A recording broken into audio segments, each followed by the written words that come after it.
everybody, and welcome back to episode 55 of the pre-production meeting. I'm your co-host, Josh Urquhart. And I'm your other co-host, Daniel Galore. And welcome back to another week of film news, film wrap-ups, films that we've seen, films in the world, films that we're making. Dan, how are you this week? I'm doing splendid. Josh, how are you doing? I'm doing absolutely splendid. I think we should talk about you first because we always talk about me first, but I want to know how you're going. Is that so you don't forget later on? He's on to me. No, this week's been pretty good, man. Been pretty good, pretty inspiring, I got to say. Yeah. The Oscars? Yeah, the Oscars and what did I see? Fuck, I saw something this week that really... No, that was last week. Dune? No, I haven't yet. Oh, I haven't yet. I was going to. Yeah, of course, man. I'm thinking about seeing it in Screen X. Oh, you know, yeah. the Campbelltown one. Isn't it funny that they put it in randomly in Campbelltown out of everywhere? So is it the only one? Or yeah, it's the only one. There's only two in Australia. Really? One's in some random town in Queensland. And the other one is in Campbelltown. I wonder how they decided where to put it. I know, right? And like, so if for yous that don't know what Screen X is, it's another kind of theatrical experience where there's a normal movie screen, like a VMAX screen, and then on the sides are two other screens which fill in your peripherals, which kind of give you another interactive experience of truly being in the film. And the Do you way prefer that to the IMAX? No. Okay. No, IMAX is just unbelievable. And Imagine if they combine them. That's what I was about to say. The ultimate film experience would be Screen X and IMAX. Yeah. But no, feeling very good, very motivated, and a lot of progress this week as well, which is really good. But yeah, mostly inspired, man, from the Oscars. But we'll get to that in the, nice. What have we been watching wrap up of the week? But yeah, it's full steam ahead for me, man. And yeah, big moves and even bigger moves ahead. Did you want to hint on anything that you've been working on or doing? Well, I mean, look, guys, stick around for the second part of this podcast because we'll go into the progress. Don't tune out after 3 minutes. Don't guys, tune out. Please, we need those numbers. I know, we need them. But yeah, no, I just want to, if you guys want to stick around, you'll hear, the official start of pre-production for my next film. So we'll get into that. We'll get into that exciting. next. But yeah, anyways, Dan, how are you? I'm good, mate. I've been working, I think I mentioned this last 9 week. to 5? Well, not really. No, okay. But I have been working on Australian Idol. I'm a casual, but I've been doing like 2-3 days a week for the past few weeks. Yeah. So it's been good. I'm really enjoying it. I'm in the talent department, so I'm consistent work, right? Yeah, so I'm good. basically my job is to escort the contestants around the place and make sure they're looked after, give them like food and water, especially when we're filming during the ad breaks and stuff like that. And then I also did one day where I did that for the judges as well. Oh. So it's slightly different but similar at the same time. And who are the judges again? So this year we've got Kyle Sandilands, Amy Shark, and Marsha Hines. Right. So I thought there was 4, no? No, there's 3. I kept 3. thinking that as well. It's really funny because there'd be moments when I'd be ordered to get they'd be like, oh, can you get waters for the judges? Yeah. And then I'd get 4 waters and then I'd be like, oh wait, there's only 3. 3. And how are the judges? Yeah, they're good. They're chill. All of them? Yeah, pretty much. All of them are nice? Tried not to get cancer. We'll leave it there. Is it decent pay? Yeah, no, it's good. Yeah, good. that's Especially when you go, because I did one shift that was 12.5 hours. Holy shit. And overtime, right? Yeah, and then I looked at my paycheck and it was normal pay, then time and a half, then double time, and then triple time. And I was That's insane. What? Triple time. Because I think it's if you go to a certain point, after hours, you get paid more. And then there's also vehicle allowance because it's out in Rudy Hill. Oh, yeah. My mum used to work in Rudy Hill. Yeah, so it's the Coliseum Theatre. And apparently they film all the game shows there, Really? Australia's Got Talent and all that kind of stuff. Really? Yeah. I'd never have expected that. Yeah, no, I wouldn't Rudy have either, Hill. but it's a good venue. Wow. Yeah. Okay. I would have thought for sure. What did your somewhere mum in do there. there? Oh, she was just a teacher. She didn't work at the venue. No. She worked in Rudy Hill. Yeah, she was. Okay. It was like her first teaching job. Wait, what does your mum do now? She works in reception at a high school around the corner from us. But she was a teacher for the longest time, and then took time off to, raise us. And nice. now she's back doing reception. But nice. but yeah, no, that's good. So are you Oh, how's and then, also obviously my film. obviously, no. Film, what? Yeah. It's in pre-production. That's coming along well. I tried Pre-production or post-production? Sorry, post-production. But I do have another film. Whoa! This is kind of an announcement. Let's wait. Let's wait to the progress. Let's make these guys listen all the way through. Yeah, cool. All right, yeah. Little hint there. Yeah. No, so I've got my short film Baron is in post production. Nice. So I try to sort of take my time with it a little bit. I was sort of so I'm going to Melbourne at the end of the month because I have a film contact there that I want to show the film to. Nice. And so I was like, I want the film to be like as close to completion as possible when I show him. So I was sort of like rushing to get the picture lock so that I could get the sound done, because with a horror film it's important. The sound adds so much to it. So I was like speaking to a composer, speaking to a sound designer. Nice. I was like about to lock it and send it off. I was going to do that this week. And then I was speaking to Jack, and then he was like, to be honest. Your producer, Jack. Yeah, my producer, Jack Allen Keach. He was like, I would take my time with the film and make sure it's correct, because once you send it through to the sound people, it's very hard to bring it back if you want to make changes. And he was like, is it really worth rushing it just to show one person? I was like, that's a really good point. Very good point. So I sort of just took a step back. I showed it to a few people as well. So Lockie gave me his feedback last Do you want to save it for the progress? Yeah, sure. Okay. No, because I know you're about to get into it, and Sorry, that's a whole other conversation which I want to have with you later on, because I think that'll be interesting. Yeah. But yeah, guys, tune in. You know how this podcast goes. We go the wrap up of the week, the progress, and then the seg at the end, which is we have a little fun segment in store for you guys today. But the wrap up of the week, Dan, you told me like last night you haven't seen that much. Yeah. So what have you seen this week that you can recommend to these beautiful listeners? Well, I did rewatch Sicario. Yes. Actually, I rewatched most of it. I have to finish off the ending because I got interrupted. But every time, I said this to you before, every time I watch Denis Villeneuve's movies, they get better on rewatch, because you just see the precision that he has as a filmmaker. And I think his films, all of them are quite slow burns. Yes. So when the first time you watch it, sometimes you do feel that slowness a little bit, at least for me. But then on rewatch, you kind of know what you're getting into. I actually felt this way with Midsummer as well. Yeah, okay. Amazing movie, but it is like a little drawn out. But then on rewatch, you sort of, as you're watching the scenes, you're like, oh, it's this bit. Oh, I'm looking forward to this bit and this bit.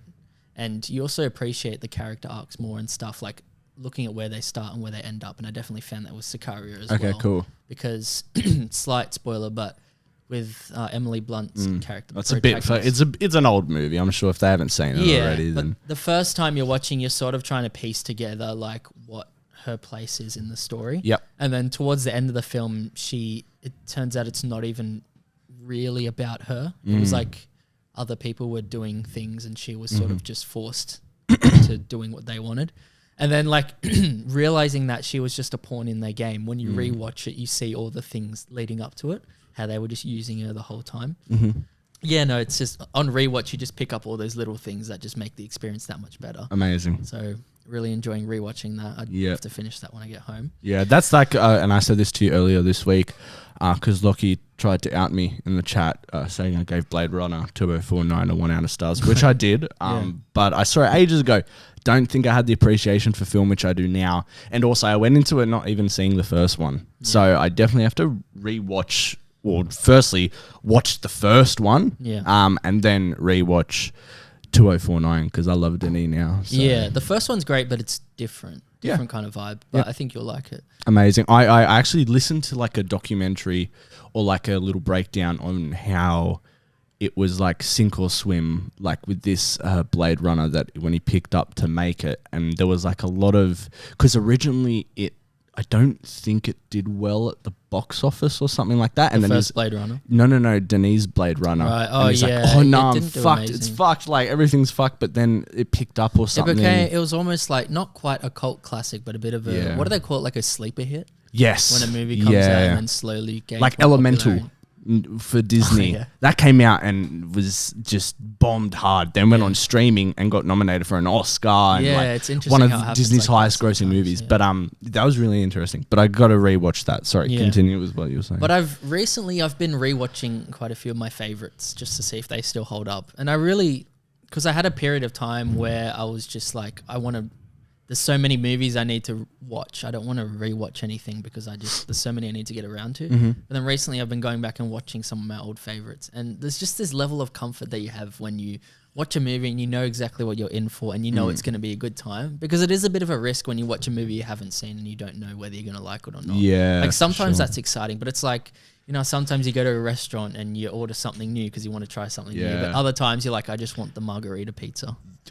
Yeah, you're a fan of the margarita pizza? Yeah. Yeah. But not every time. Bitch. Sometimes I like a bit of prosciutto on it. Okay, all right. Spice it up a little bit. Yeah. Nice. Okay, yeah, cool. What else? Yeah. And then I also watched Poor Things. Finally got around to it because everyone's been telling me that I would really like it. Yes. So, and I did really like it. Nice. Obviously, the cinematography, as everyone's commenting on, it's very out there. Production design. Oh, the production design's amazing as well. Yeah. But I think the cinematography at times is a little bit too indulgent. Mm-hmm. Like there's a few times when you're like, really, do we need to shoot this on an 8mm lens? Like, I agree. It's just someone walking. I agree. Like we don't, you know what I mean? Yeah. But for the most part, it was really cool. And I love when filmmakers really push the boundaries and try new things. 100%. Totally different to anything that we've seen recently. And the music as well goes with how abstract and the music was crazy. fantastic. Yeah, how it's really like just strange sounding. Yes. Like the plucking of the violin strings off key. Yeah. I really like that element of it. Yeah. Emma Stone's performance was amazing. I loved her progress as a character as well. Like, because obviously she starts off in a place where she's quite, basic. Mm-hmm. And then like a margarita pizza. Exactly. And then she becomes quite sophisticated towards the end. And it's a story about feminism as well. Her figuring out who she is and her place in the world and all that stuff. Mm-hmm. And then it's funny because I was speaking to Lockie at the start of it. Like I was 50 minutes into it. And then I was like to him, I don't know how I feel about Mark Ruffalo being casted as this certain character where he's like quite... he's just like a bit of a playboy. You know what I mean? And then Lockie was like, just, sit with it. Like, let the movie play out and then see how you feel. And then towards the end, I understood what he meant because he comes across as this, he sort of does a 180 of, like, he's the parallel, the reverse to Emma Stone. Yeah. In the sense that she finds herself and becomes more confident. And then it's revealed that Mark Ruffalo's character is more weak and cowardly than he initially seems. Mm-hmm. I found that really funny as well. Like the scene where he's outside the room and he's like, Bella. Yeah. And she's like, go away. He was great in that. Yeah, no, I liked Willem him more Dafoe as it went on. as well, he was man. amazing. I didn't think he'd been in it that much. Yeah. Yeah. Just, it was an all around good film. And Rami Youssef, who plays the fiance, he's got his own TV show called Rami, who's about this guy who lives in New Jersey, and he's just like, he's a Muslim, and it's about him like figuring out his identity within that, like living in New York as opposed to like living in, I think it's Egypt, where he's originally from. Yep. And it's a fantastic show, like one of my favorite shows. Really? Of all time? Yeah. Nice. You definitely, I don't know if you'd like it or not. Okay. I recommend it. If you ever get around to it, it's very good. Sure. I'll add that to the list. Yeah, so seeing him in this movie, I was like, yes, nice. love this guy. Awesome. So, yeah. And there was one thing that you forgot to bring up last week. Oh, wait, no, before that? Wait, just before I get to that, one more thing on Poor Things. Yes. You mentioned there was something about Poor Things that put you off. What was it? It wasn't me, it was Lockie. A particular scene or something? No. Oh, what was Lockie it? said, well, we're going to have, this is major spoilers and stuff. Spoiler but alert, basically how he was put off because the whole plot of it is that her mind gets transferred with a children's mind. Yeah. And the fact that all these older people are preying on a child basically kind of put Lockie off. But that's the point. All these, it's not meant to be a comfortable thing. I know. But that's what he's like, I think people are missing the point. This is child predator behavior. They were missing the point. Right. Okay. Yeah. Well, no. He was like, I think everybody's not talking about the one aspect that's the most fucked up, which is that, she's basically a child. Yeah. And all of but these. she develops. That's the whole point. She does. Yeah. But still.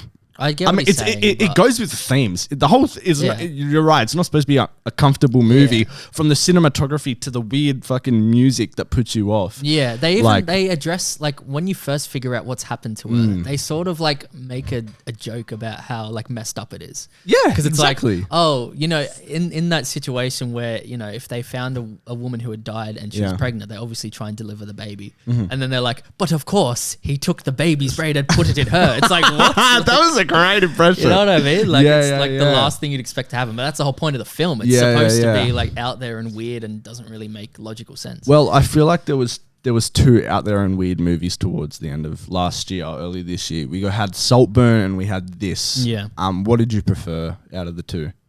I know that they're quite different, but also I feel like they're quite similar in weirdness and trying to achieve something that's a bit different. Yeah, that's interesting way of looking at it. I think I prefer this. Yeah, so do I. Yeah, I think the character arcs are more satisfying. And I feel like Saltburn was trying so hard with the shock factor.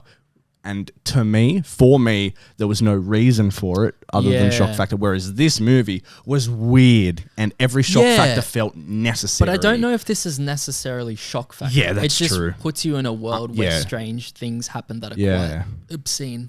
Uncomfortable as well. Yeah. I gave it 3 out of 5. I gave it 4. Fantastic. Yeah. There was one more show. Yes. So I was going to speak about this last week. Yes. But forgot. Yes. So I read the book of this first and then watched the show. You've only seen the show, correct? Correct. So the show/book in question is Normal People with Paul Mescal, Daisy Edgar Jones. Yes, 2 amazing actors. Amazing. So I actually got the script book for it. Have you got that as well? No, I haven't looked I at it. thought you yet. said you had. No, but you got the original I've got book. the actual book, the novel. Right, Yeah. okay, I'd yeah. be curious to look at the script book and see. Yeah. Because I must say it's a very faithful adaptation. Yeah, Like really. almost all the scenes are pretty much like the exact dialogue taken out and put in there and everything. Why do you think with most adaptations people tend to stray away other than the actual practicality of faithfully adapting a book? Why do we not get more strict one-for-one faithful adaptations?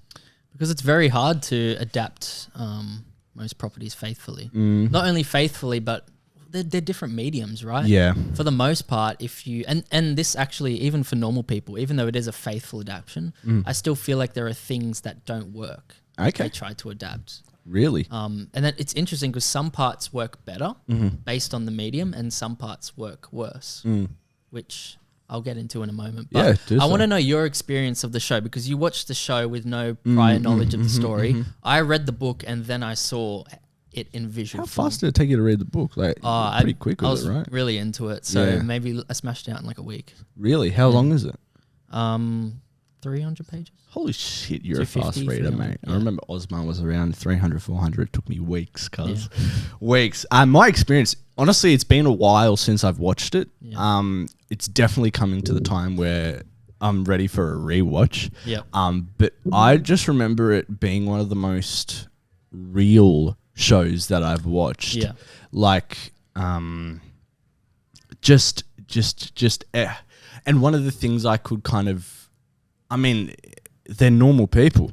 We're normal people, you know. They're going through things that we kind of go through, not necessarily one for one, but that's where it comes. The most I can say about it is it felt the most real. It was also very deep and hard hitting and got across many hard themes. And I think, again, I watched it at a point in my life where I was going through some hard stuff and felt really relatable. Yeah. When in terms of like relationships. That's and something I definitely felt as well, reading the book. And like there are certain things described where you're like, wow, I can't believe other people actually feel this way as well.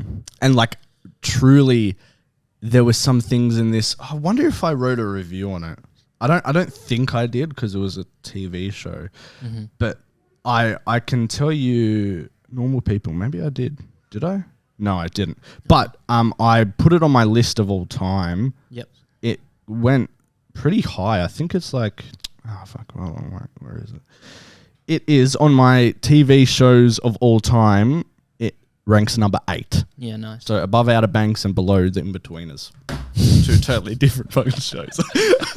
But it was so real and hard-hitting and heart-wrenching. And I recommend it to Sam as well, and she loved it. But before I said, I'm just like, pre-warning, it does get pretty like intense with the kind of the themes that they portray. But I think because I had been through some really hard relationships, I really it really hit home for me. Yeah, for sure. Those are my thoughts on it. And it was great. I thought it was really real, and a lot of people, I reckon, could relate to themes and stuff. Yeah, nice. So I think they're 2 different experiences, the book and the show. Yep. So like I think the magic of the book is the fact that things are described so eloquently. And as I said, like certain things are described in a way that you're like, wow, I didn't actually think other people had those thoughts or feelings or whatever. And you really get an insight into what the characters are thinking and feeling and stuff. And it's such a special piece of writing, I think. And I really resonated with it. Took me back to certain times in my life and things I've been through. And I thought it was beautifully written. But then you've got the show, and I think the show is more about the things that aren't specifically said between people in these kind of situations, because you've got all these texts telling you about who the characters are. Yeah. You can't do all that in the show. And something that's interesting is that like there would be certain things written in the book that they actually turned into dialogue in the show. Right. So it would just be like I guess the narrator's point of view in the book, but then they would turn that into like Connell's dialogue or Marianne's dialogue or whatever, which for me, reading the book first and then watching the show, it felt slightly strange. Okay. But I guess it kind of still makes sense. Mm-hmm. It's still like what the characters are thinking, feeling, whatever. Yeah, for sure. But like, for example, one thing that the show did about it is because it's a visual medium. Yeah. You've got things like, I don't know if you remember in the last episode when they spend New Year's Eve together. Yeah. And then it's like Happy New Year, and then you get that moment where they kiss. And you get that flashback to when they first kissed. And it's like, oh, like that really hit me. I'm getting goosebumps thinking about it. That really hit me. And that's not in the book, because you can't have a flashback in a book. Yeah, but it's like just showing it's like a 5-second bit. Just a quick flashback to, how they started and where they are now says so much. And that's for the medium of film. It's not for the medium of novella. Yeah. Oh man, I just remember feeling throughout that show, man. I think I shed a couple tears as well. Yeah. It was just so real. But yeah, what else did you kind of take out of it? The other thing is that you can see the contrast in the performance as well when you watch. So like Daisy Edgar Jones. Yes. You can see how she changes as a person. That broke me. Yeah, I remember that. And that's what I found really powerful, that episode where she meets that guy in Sweden. I think it is. Yeah. And you can see how cold and like broken she's become, and it really drives the point home of what their character arcs are. I found, and because he doesn't really change that much. No. But she does. I was explaining this to a few people because I think it's sort of a hard thing to understand if you haven't actually been in a situation like that. But basically, they have different character arcs in the sense that she's always been this person Marianne is this person that's kind of broken. And the one thing that makes her feel whole is Connell. Whereas Connell's this person who's sort of always had a wholesome kind of life. Yeah, he has his mother that loves him and all this stuff. But, the one thing he's drawn to is Marianne, who's like broken, right? And it's sort of like they're like this yin yang that can't really exist without each other, but they can't be together at the same time, because Marianne is more tragic because she could be complete with Connell. He can't be complete with her, but he also doesn't want to be without her. Oh so man, it's just the reality of sometimes the relationships in life. But yeah, man, I really need to rewatch that. And also the ending of the show hit me harder because their performances were fantastic. Don't spoil the ending. I remember the ending. Yeah, but just seeing their performances. Whereas in the book, like, it didn't really hit me that hard. Yeah. And I think I just wanted something a little sadder when I read the book. Okay. Because it sort of just ends on a note, like a what do you call it? Like, it's a bit of a vague kind of note. Yeah. Whereas the show, you really get those beautiful performances at the end that really just hit it home. Bring it home. Yeah, one more thing about something I think that doesn't really work in the show is that because of what I said before, how everything is, described so eloquently, often there's not a lot that really happens in the plot, but it's interesting because you are the whole time you're being taken along with how the characters are feeling and all that stuff. Whereas in the show, you don't have that so much. So it feels like there's quite a few filler scenes where there's not really that much physically happening in the plot. I don't know. Did you feel that at all? Like, there were a couple episodes where you're like, oh, there's not much happening. I can't remember. Okay. Yeah, fair enough. So long ago. Yeah. So that was one of the things I found with going over to the film. I was like, oh, this doesn't really work as much as a visual because you don't know what the characters are thinking. Yeah. How many episodes is it? It's like 10 or 8? It might even be 12 because they're short episodes. They're like half an hour. Yeah. So it's like really? 6 hours of content, I'm pretty sure, yeah. That's perfect. Yeah, no, it's good. Yeah, what would you rate it? Okay, I feel like I have to rate the book and the show differently. Sure, do it. I feel like the book 4.5, and the show probably 4. Okay. Yeah, so Fair just enough. below, but yeah, both are good. Yeah, right. I don't even remember what I would rate. I think it was like 4.5 or something like that. But yeah, fantastic, Dan. Was there anything else that you've seen, or is that it? That's pretty much it for now. Amazing. Yeah. Well, what about yourself? Yeah, I've seen Damsel. Oh, yeah, my mum was watching that. How was it? Yeah, it wasn't great. I gotta say, it wasn't great. I don't think I even wrote a review on it. I don't even know what to say about it. It was just like your standard fucking. Oops, sorry. I keep swearing. That's fine. Mum again told me just before I came here, you got to stop swearing. Oh, did she really? Yeah, and apparently my grandmother's friend came across this podcast and said, God, he swears a lot. I'm like, what? Look, here and there is all right. We want to retain that Joshy. Bro, a funny thing as well, when writing my new script, one of the main feedbacks I got was there was too much swearing. Right, yeah. But yeah, anyways. I got to tell you something funny after. Okay, all right, cool. Yeah, so I saw Damsel and your typical Netflix movie. That's all I got to say about it, really. Your typical Netflix movie, it was just like, it wasn't that interesting. It was pretty short as well. It wasn't Millie Bobby Brown's best performance. It looks decent. I don't really have any thoughts about it. I kind of put it on in the background whilst doing some work, but I did watch it, and yeah, I can't remember really the last time Netflix has come out with something fantastic. Again, there probably is something and I can't think of it, but like all the Netflix films feel the same, look the same, sound the same. Sort of like the issue we had with the MCU, hey? Yeah, exactly. And I mean, these ones kind of end the same. Well, I mean, the new variation of the MCU. The old ones were decent, but for sure. And I think Netflix are kind of, I don't know, digging themselves a little bit of a hole with the type of content that they're bringing out. Like you got the Red Notices, Damsel, all the Kevin Hart movies. Like they're all kind of the same. Yeah. But yeah, anyways, I gave it a 2.5 out of 5. Actually, this is funny because this is a show that I've also watched that's from Netflix and is actually good. So there you go. This is the I feel like there's a couple stragglers. Yeah. A few that actually are quite. I feel like the Netflix shows are a lot better than the Netflix movies, though. Okay. And for example, a show that I've seen this week is The Gentleman, which is the TV show version of it's based on Guy Ritchie's The Gentleman movie, back whenever he made it, like 2019, 2020 or something.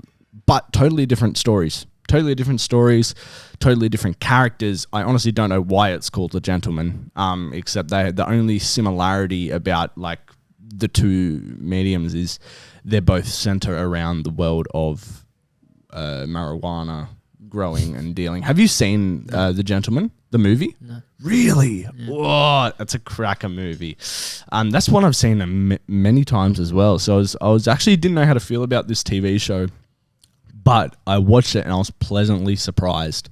It's got Theo James as the main lead. Is it directed by Guy Ritchie? All episodes are directed by Guy Ritchie, which is really good. But pleasantly surprised, pleasantly happy. Great action, great story. Yeah. And the first episode definitely is up there on my list of the best first episodes of TV shows that I've seen. Oh wow. It does get like a little bit like less over time, but it doesn't drop that drastically. But the first episode is really good and really draws you in. So if you're gonna watch it or give it a crack, just give the first episode a crack, and you'll want to keep watching. It's addictive. The environment, the language of the English slang and stuff is just fun to watch, and it gets stuck in your head like when you watch the UK Love Island or reality TV and stuff like that. It's great. The music's great. The camera shots and angles and cinematography overall is fantastic. And it does feel like the Gentleman movie, but different and a different story, which is fantastic. Apparently they're set in the same universe. I don't really know, but I recommend that. I still haven't finished them. About 3 or 4 eps in. They're about an hour each. But yeah, I mean, that says a lot for me because I don't really like watching those long form shows and can't really commit to them. So how many episodes are there total? I think there's about 8 or 10. Yeah. But yeah, I don't really like committing to those long form shows. But this one drew me in with the first episode, and I honestly think that first episode could be studied with how to do a pilot or a first episode. Everything about it was amazing, with the way they introduced the characters, the problem for the series, the environment, and the way that they end it. It kind of sets off this new problem or hurdle they're going to have to jump over in the next season or so. Is fantastic, and I thoroughly recommend it, thoroughly enjoy it. I think Austin would really like it as well. Yeah. And I think he's got to stop watching movies like Damsel and get on to The Gentleman as well. He's on the anime train at the moment. Oh yeah, and the anime train. That's another thing I've got to get onto. Yeah. Which I haven't. I tried. What did I try? Oh, my mate got me onto the Vinland Saga. Have you heard of that? Have you heard of that, Indy? No, the Vinland Saga. It's some anime, one of the best of all time, apparently. Apparently, not from me. But the show is fantastic. I haven't finished it. Those anime shows go for way too long in terms of episode numbers, that it's really a big commitment. The episodes might not be that long, but the amount of episodes equivalent to a long ass movie or a long ass TV show. So those are hard to commit to. But yeah, that's really my wrap up of the week. I'm continuing to finish the animated, rewatch the animated Avatar: The Last Airbender. Yeah. Has it gotten any better? In my mouth. The animated one is fantastic. I've seen it many times over. The live action, put that behind me already. Okay. Did you finish that? Yeah, I finished it. Disappointing. I don't really know what else to say about it. I kind of talked about it, but the animated one is just fantastic. And wait, before we move on, do you want to talk about Oscar? Oh yes, that's what I was about to get into. So then, I give The Gentleman 4 out of 5. And the other thing that happened this week that we watched was the Oscars. Yes. Did you watch it? No.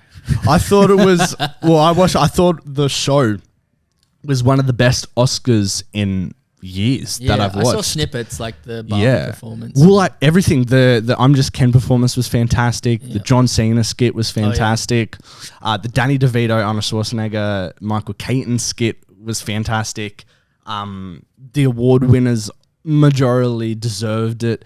It was just a great feel-good show. And the one thing I really, really loved about this Oscar, and I hope they do it moving forward, is when presenting the best supporting actor and actress and the best lead actor and actress, they had past winners say a few words for the nominees each before they got presented, basically.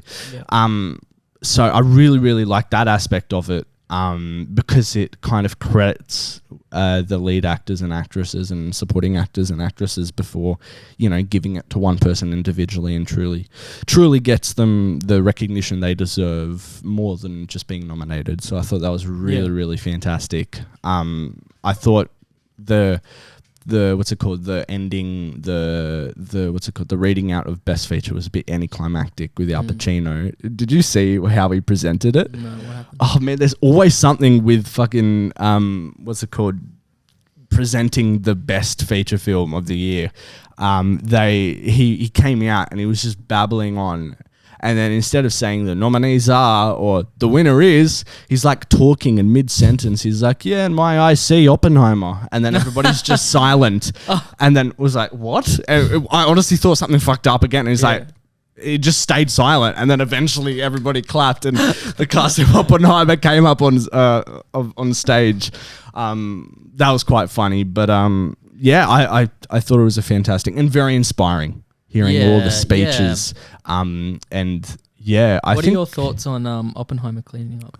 Oh, look, as much as I didn't like it, I again say I think that wasn't the movie's fault. I think that was my fault of not really understanding politics. And I didn't really love it either. Yeah. Maybe it's a matter of taste. I think it's a matter of taste, but I do appreciate it and I can appreciate it. And I think it's honestly deserved. I think Nolan's way overdue for his Oscar. That is true. And I think the score was absolutely deserved. The cinematography was absolutely deserved. They invented a whole new... Yeah, it did. Oh, so what did Poor Things win? production design, costume design, makeup and hairstyling, And Emma Stone. Yeah, Yeah, and Emma okay. Stone. Yeah, okay. But Oppenheimer, the cinematography, they invented a whole new type of film for Oppenheimer, the black and white IMAX film. So, mate, they deserve sitting. I think they got absolutely robbed of sound. I think Oppenheimer should have won sound. Saying that, haven't seen Zone of Interest. Did that win sound? Yeah, that one the sound. only thing it won? Maybe I might have Gotta check won that out. something. I heard it's really impactful. Yeah. What else? Oh, Spider-Man Spider-Verse got snubbed. I think that deserved animated feature. Again, haven't seen The Boy and the Heron, and won't because I'm not a big fan of the Studio Ghibli movies because too confusing. Suck it, Loki. But no, I think overall everybody. I'm so happy Emma won Best Actress over Lily Gladstone because she was good too though. She was good, but I just don't think I think what she represented was fantastic, Lily Gladstone, and her performance was really good. But truly, I'm so glad they gave it to Emma Stone because she thoroughly deserved it. Her performance was fantastic, especially compared to Lily Gladstone, who was in the running as well. But I think also, like what Lockie said, Emma was given that character that was a little easier to win an award with. Exactly. Hence why she won. You know what I mean? But it's like certain roles allow you to... I mean, they kind of Oscar bait. Yeah, exactly. I mean, all biopic roles are Oscar bait as well. So, but I think Emma Stone thoroughly deserved it. Yeah, I think so too. I don't disagree. I'm surprised Barbie didn't win anything, but then also not surprised because they weren't nominated for a lot. Yeah, I wouldn't have minded if it won like production design. Me too. Which really they made a whole. I think. Oh, but then I was gonna say they made the whole world, but then so did Poor Things. Yeah, you know what I mean. Yeah, so it's really hard with that. Yeah. What are some other ones that? I mean, RDJ. Yeah. Deserved. Is that his first Oscar? Yeah. Oh, yeah. See, here's another one. That's I know. Well overdue. Cillian Murphy. Oh, yeah. Deservedly so. Yeah. And he was good in that because he was different from his typical self, but in a subtle way. You know what I mean? Like how he became Robert Oppenheimer. Yeah, but it wasn't an over the top performance. No, it wasn't. It didn't feel like him. Like it felt like the character. And that's what I really liked about it. Yeah. Perfect. So tell you another thing as well, which I found quite interesting. Kind of made me feel better about myself. The short films. I searched up all of their durations. There's only one below 20 minutes. Okay. The other ones are 25 minutes, 26 minutes. Really? 30 minutes, and then the winner was 40 minutes. Really? So made me feel better about myself. I'm not gonna lie. Interesting. Did you look up the backgrounds of like the people who made these movies? Well, the one that won was Wes Anderson. So deservedly so.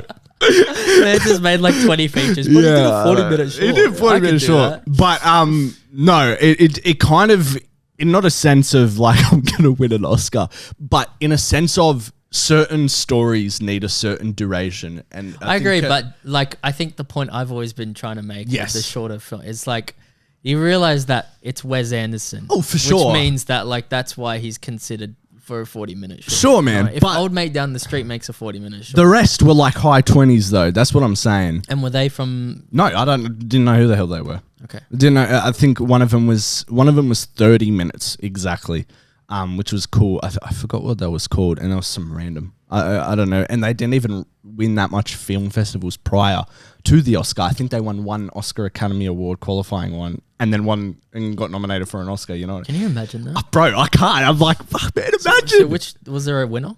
Yes, Wes Anderson. Of course it was. He was there, and Benedict Cumberbatch was starring in it. Of course he was. But yeah, no. So that was great. That's the Oscars, ladies and gentlemen. I think we should get on to the progress this week. Do you want me to start or you? You can start. You sure? Yeah. Okay. My progress this week. So last week I was stressing a bit about the feedback for the horologist, and we got some good feedback, and I think at that time I was just so in my head about it all. I'm not too sure about how I was gonna put into play the final pieces of feedback that we got, because they were really detrimental pieces of feedback. And but then when I sat down to actually action those pieces of feedback, it was way easier than I thought it was going to be. So I was able to. I was able to just implement those pieces of feedback, which weren't life-changing, but they weren't even feedback. Most were recommendations. But then there was some pieces of feedback, which I think I did well at implementing them. And that was the last piece of feedback that we got. And we decided we're going to lock it off after that. And Taha's been pretty busy, so he hasn't given me the thumbs up yet. But I'm pretty confident that this is it. I mean, we're not sending it to anybody else. We called it. This is it. We're happy with. I'm happy with it. So wait, you've got the final draft now. Yeah, I'm just waiting to give the 100% thumbs up. I'm waiting for Taha to give me the 100% thumbs up. Which does that mean we get to read it soon? You will read it when the Bible's done. Okay, sweet. When the Bible's done, because I mean, I've already read like an early draft, but I'm sure it's quite different now. Yeah, it's similar, just more polished. It is different. It's different. Follows the same kind of storyline, but there's more scenes added in, more heart. Yeah. So will the Bible be read first before the script? So this is what I've been working on. So then, since I did didn't that, you say there's two halves, right? Yes. Yeah. So what I was really excited about is I'm so confident Taha's going to say yes. That's it. Let's go along with it. That I've already started the Bible. So the last couple of days I've been going through, before I even start writing pieces, how I'm going to do it is I set out a layout of the Bible, how I'm going to do it. And I have a before you read section and then after you read section. Yeah. With the script to read in the middle, which cool. I think will be good. That's so cool. Yeah. So, I do like that you do creative things like this. Yeah. So I'm really happy, and I then used Shot Deck. Yeah. I didn't use the login you gave me because I actually just wanted, I don't know, because people can see your decks when you create them, which is fine, but I think I just wanted a personal account as well. Yeah. So I signed up for the free trial, and it's pretty, it's cheap for what it is, if you want to get it. But I haven't paid for it, so I was like, I'm gonna quickly get it done within these 2 weeks. But I've already got all my reference images for everything, for all scenes. I've finished all the concept art already for the whole film. Have you found any movies on Shot Deck, like frames from movies that you're like, oh, I want to watch that now? Because I found that all the time when I was looking for frames. Off the top of my head, no. There's a lot of scenes that a lot of movies that I've already seen from them. But the thing with Shot Deck as well, and the thing with concept art is I feel like there is a limit with what's it called? There's a limit that you reach where you can't, the rest, it can only display what you're envisioning to a certain point. Then you have to further explain it in your description of what you're talking about. But what I've really realized whilst doing this Bible is it's turning out exactly the way that I wanted it to. And I did a little test with showing a friend from work the concept art that I've created, as well as explaining what I was explaining to other people without showing them. And he got really excited at what I was telling him in terms of and what I took from that is the Bible is doing its job of bridging the gap of my vision of, if I was to explain something without the Bible, if I was to explain something with the Bible, and that's exactly what I wanted it to do. Right. And also I'm discovering new things whilst doing this Bible, which is really exciting, and how I'm going to play around with sound, with music. And it's truly unlike, I think, anything that I've done or seen. Yeah, what are you gonna say? I do have a question. Yeah, so obviously when people are reading the script and they have this Bible to inform them of things that aren't in the script, do you think that when you make the film and people watch it, it's gonna have all the all the understanding will be there? Yes, okay. Because I'm playing a lot with color theory, and there's a lot that writing just can't explain. Yeah. And I feel like the movie will be, it is a combination of the Bible and the script together, and that's all I really need to display. Okay. And there's you're right, there's certain parts that the audience will have to figure out for themselves, but there's also a big part of it that the colors that I use, the things that I portray visually are intended to cause a feeling, and I can't control how people feel. I can guide them in a way in which I want them to, and those are the things you can't explain in the Bible and you can't explain in the script. That's what you guide people towards in hopes that they feel. And anyways, it was really cool because I'm thinking about things that I usually wouldn't be thinking about, like light motivation and shit like that, and I'm talking to Connor and he seems really excited about it, and I've been asking him questions about things, and the poor man is just putting up with me asking questions and him knowing absolutely nothing about the film. He starts his voice note with, well, again, I don't really know anything about the film, but if it was this and this, which is quite funny, but I'm like, bro, I promise I'm going to get it to you soon. But it's turning out like great, from my personal opinion, and I think through all the feedback and everything that we've gotten, I think it's really built back. Not that I lost confidence, but built back maybe the confidence to go, this is the vision which I had truly envisioned from the start is the right way to go about it, and I'm excited for people to see and truly experience what I'm trying to express. So that's what I'm doing now. I think now what I'm going to do is I have a couple diagrams to make in terms of the timeline of the movie. I'm going to put in physical diagrams so people can understand where things are in chronological, in non-linear.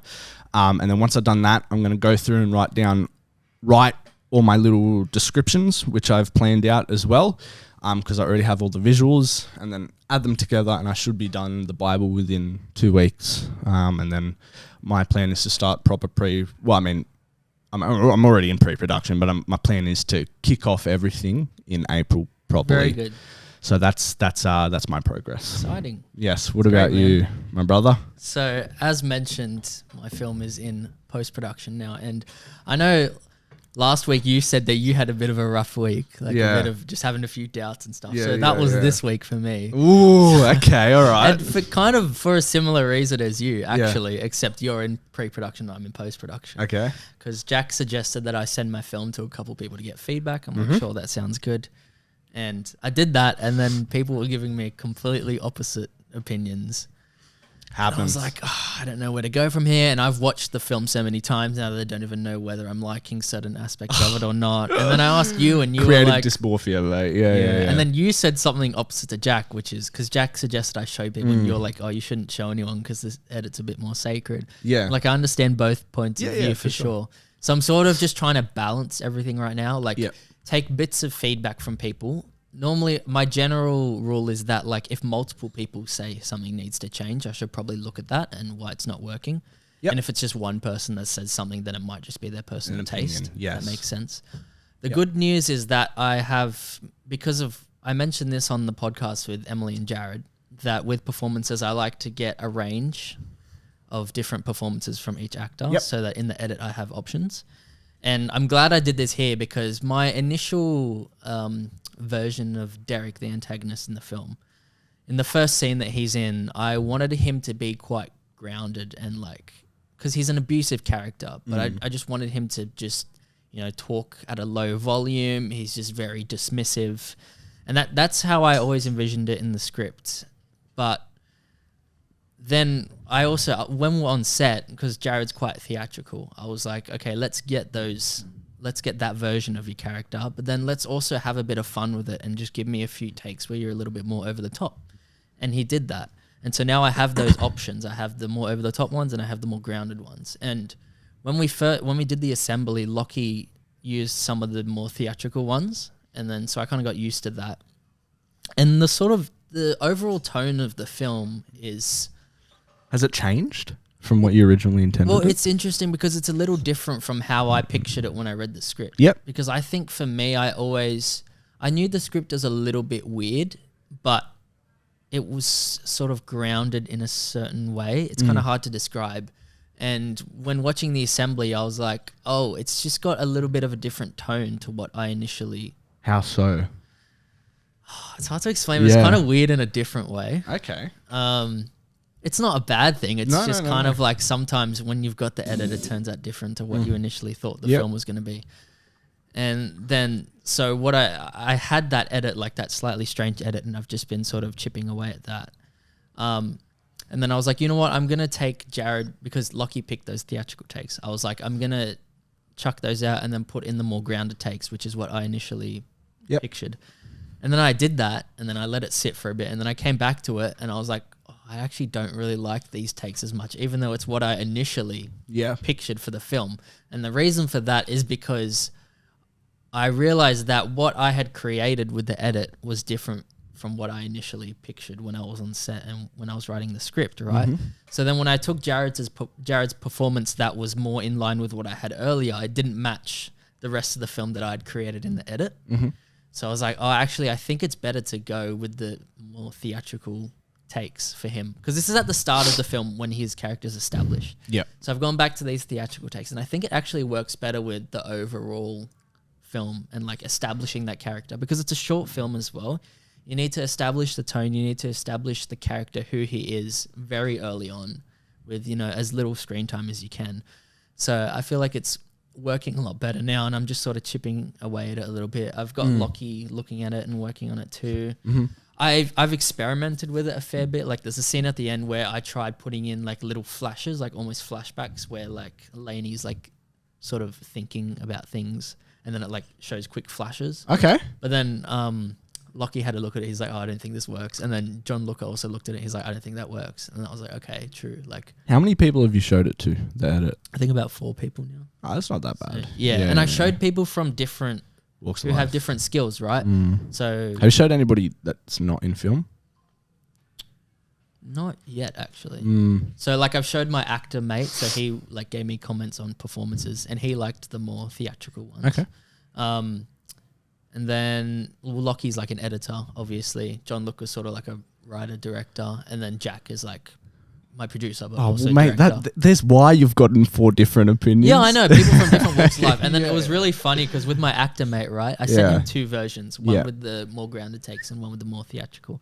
And then there was this one scene, you know, the scene in the shed where the hand comes out. Yes. And then he was like, oh, in this version, that scene is so much better. And then I was like, you realize I used the exact same take, I just added a sound effect. And he was like, it was so much more off-putting. I'm like, that's the power of sound. Yeah, like, bro. But of course, because he's an 100. actor, he doesn't understand that. Whereas like if I show a filmmaker, they know it's rough. They know it's for going to sure. feel really different. Yeah. So that's another thing. And now I'm building like a temp soundtrack and just adding more sound effects in Amazing, so I can get a feel. And it's insane how much of a difference it makes with horror when you add those sounds in. It just really sells it a lot more. When you go into sound design, are you going to give them like a bass to go off? Like, are you going to temp? Yeah, I'm giving them more temp sound effects, and then I want them to make ones that sound a little bit more professional. And, then add in their own. Mix it in. Yeah.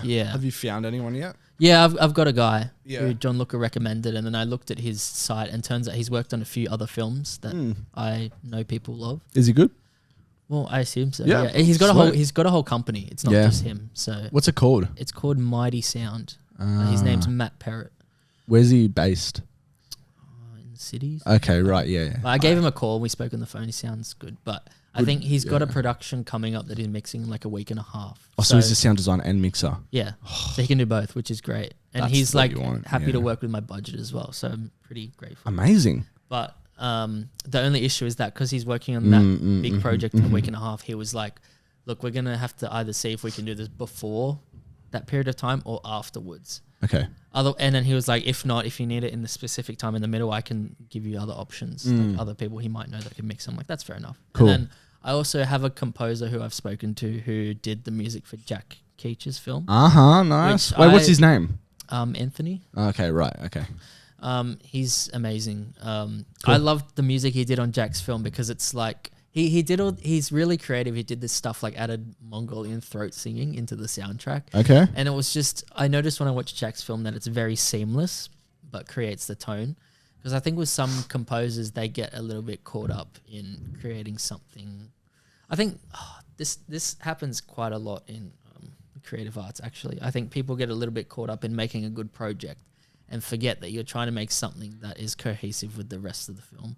I've definitely fallen into that trap. Yeah, and I've definitely had that with composers before and with people in other, and I've just done that in general. Yeah, because you can get ahead of yourself and think, 100%. oh, that looks really great, but you don't think, is it right? So I guess it was just a process of figuring out what works. But yeah, like listening to his soundtrack, and I just had a chat with him, and he's really on board and excited about it. And so how did you go about navigating those differing feedbacks and kind of distinguishing what you're gonna? Well, at first I was just frustrated. Yeah.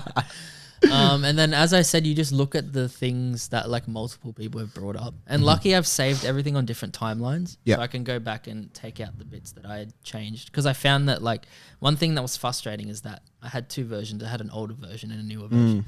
And when people like things from the old version, you're like, oh, did I just do all that work for nothing? But that's like part of the process. You've got to embrace it. So you just look at what works. But then I also had a moment where I was like, you know what?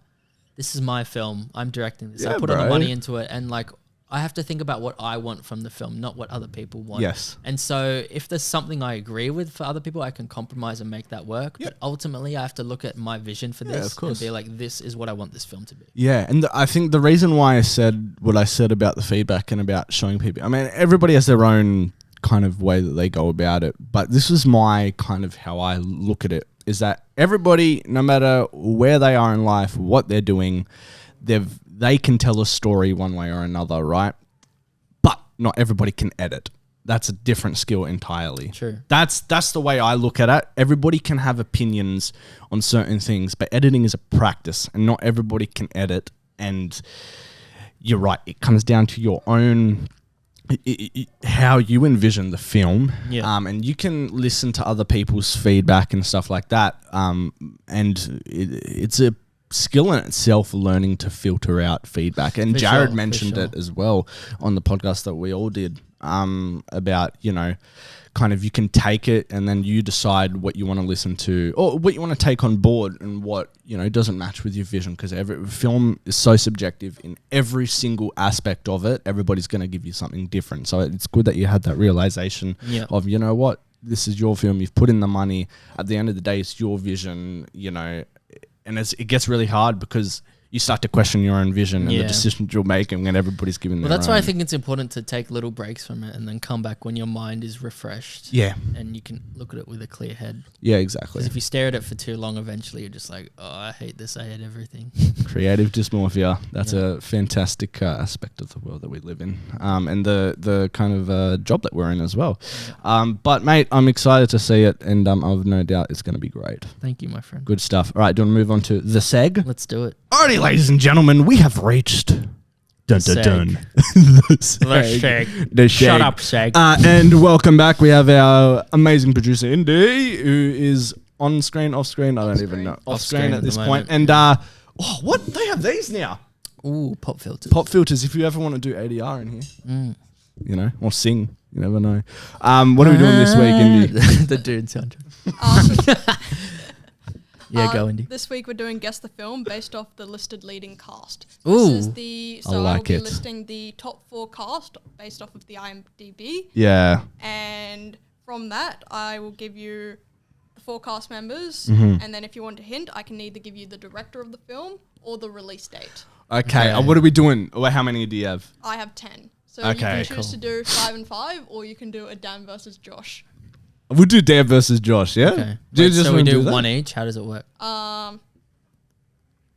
Just who can guess it first. Okay, we'll do the buzzers? You want to do that? Yeah. Or do you want to do... we'll do the buzzers. And I just want to say, shout out to Lockie, because he got mad at us because we didn't know the Princess Bride quote. But shout out Lockie, who, we always talk about him, but he's never on this podcast. But he seems to have a lot to say. So, he does, you know what, doesn't he? Lockie? Just get your ass on here, into right? group chats, doesn't Yeah, he? he's a keyboard warrior. Yeah. Fuck you, Lockie. Thank you for having good taste, Lockie. Yeah, so let's go. Sorry, I just swore again. What? All right, let's go. Round 1. All right. So actually, wait, should we just do 1-1-1-1? They're all films that both of you have seen. Oh, fuck. All right, yeah, cool. Yeah. We'll do Josh, Dan, whatever. Yep. So the first, Chris Pratt, Anya Taylor-Joy, Charlie Day, and Jack Black. Oh, Dan. Is it the Lego movie? No. Wait. wait, go. Now it's my go. Wait, if he fails, can I have a go then? Sure. So if he fails, then it's my go. Yeah. All right, cool. Redo the cast for me, please. Chris Pratt, Anya Taylor-Joy, Charlie Day, and Jack Black. Super Mario Brothers. I knew it. As soon as I knew it was one of those two animated movies. Yeah, cool. All right, 1-0. Yeah, that's cool. All right. Keep score. Yeah, amazing. I'll tell you what we should do. We should keep score of these games, and then at the final episode of the season, the winner has to like buy something for the other person or shout lunch or something. Okay. Yeah, done. All right, cool. What's in Okay. Brendan Fraser, Sadie Sink, Ty Simpson. Josh, the whale. Yes.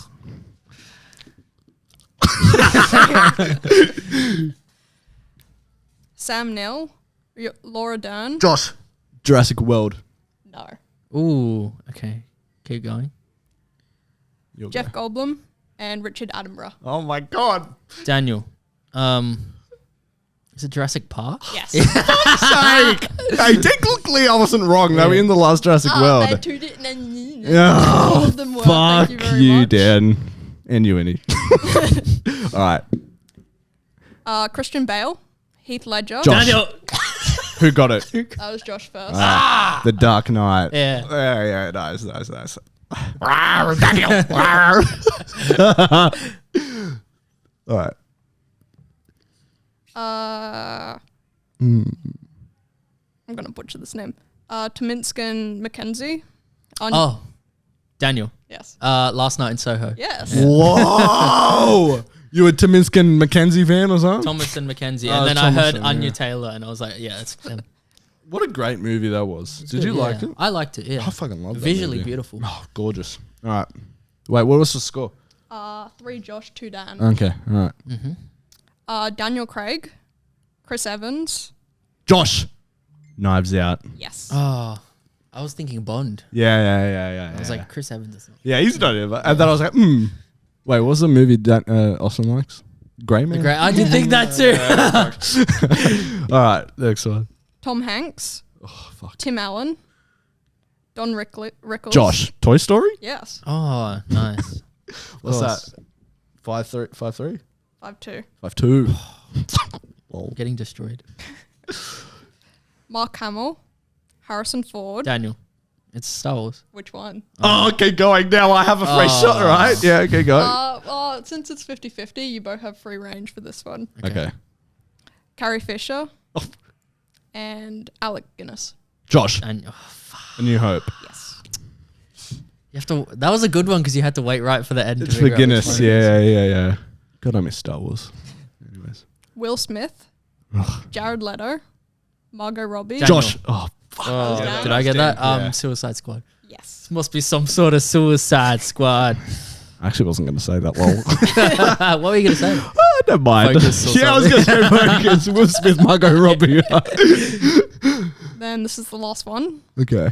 Jennifer Lawrence, Josh Hutcherson. Josh. Daniel. Oh, Who got it? that? I was pretty tired. You can Yeah. rock, paper, scissors. All right. Scissors, paper, rock. Hey. All right, yeah, go. Hunger Games. Yes. Oh wait, do I have to figure out which one? That's the first one. What's the first one? First one. All right. It's called Hunger Games. Is that it? Okay. Yeah, that's What's the final score? I think I still lost. Josh on 6. Oh, Dan 4. good game, game. my friend. Good game. Alrighty, I think that's a nice, quick little seg. It's Yeah. hour 5 podcast. Good time. You'll wrap it up here. Nice and tight. Let's do Yeah, it. let's do it. What are we gonna do? Tie a little B on this E. Hell yes! Thanks, Indy, for the amazing seg this Thank you, week. You guys want to catch us? TikTok, Instagram, the Pre-Prod Pod, pre-production meetings, Spotify, YouTube, Apple Podcasts, wherever you get your podcasts, and we'll catch you guys next week. Peace out. Peace.